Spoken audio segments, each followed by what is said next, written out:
आज का पहला पाठ संत याकूब का पत्र अध्याय 5 पद संख्या 9 से 12।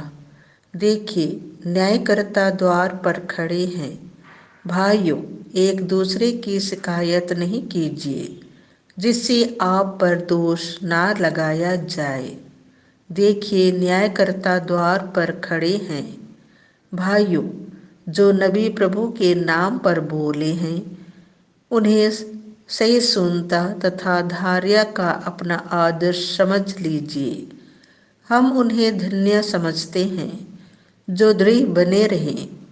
आप लोगों ने योब की धीरज के विषय में सुना है और आप जानते हैं कि प्रभु के अंत में उसके साथ कैसा व्यवहार किया, क्योंकि प्रभु दया और अनुकंपा से परिपूर्ण है।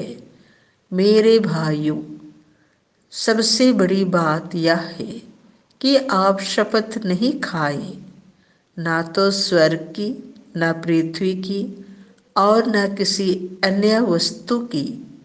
आपकी बात इतनी हो, हाँ कि हाँ, नहीं कि नहीं। कहीं ऐसा ना हो कि आप दंड के योग्य हो जाएं। यह प्रभु की वाणी है। संत मार्कुस के अनुसार पवित्र सुसमाचार अध्याय 10 पद संख्याएं 1 से 12। ईश्वर ने जिसे जोड़ा है उसे मनुष्य अलग नहीं करे। गलीलिया से विदा होकर यीशु यहूदिया और यरदन के पास के प्रदेश पहुँचे। एक विशाल जनसमूह फिर उनके पास एकत्र हो गया और वह अपनी आदत के अनुसार लोगों को शिक्षा देने लगे। फरीसी यीशु के पास आए और उनकी परीक्षा लेते हुए उन्होंने यह प्रश्न किया, क्या अपनी पत्नी को त्याग देना पुरुष के लिए उचित है?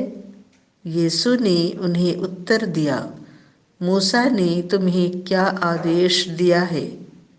उन्होंने कहा, मूसा ने तो त्याग पत्र लिखकर पत्नी को त्यागने की अनुमति दी है। यीशु ने उनसे कहा, उन्होंने तुम्हारे हृदय की कठोरता के कारण ही यह आदेश लिखा है, किंतु सृष्टि के प्रारंभ ही से ईश्वर ने उन्हें नर नारी बनाया।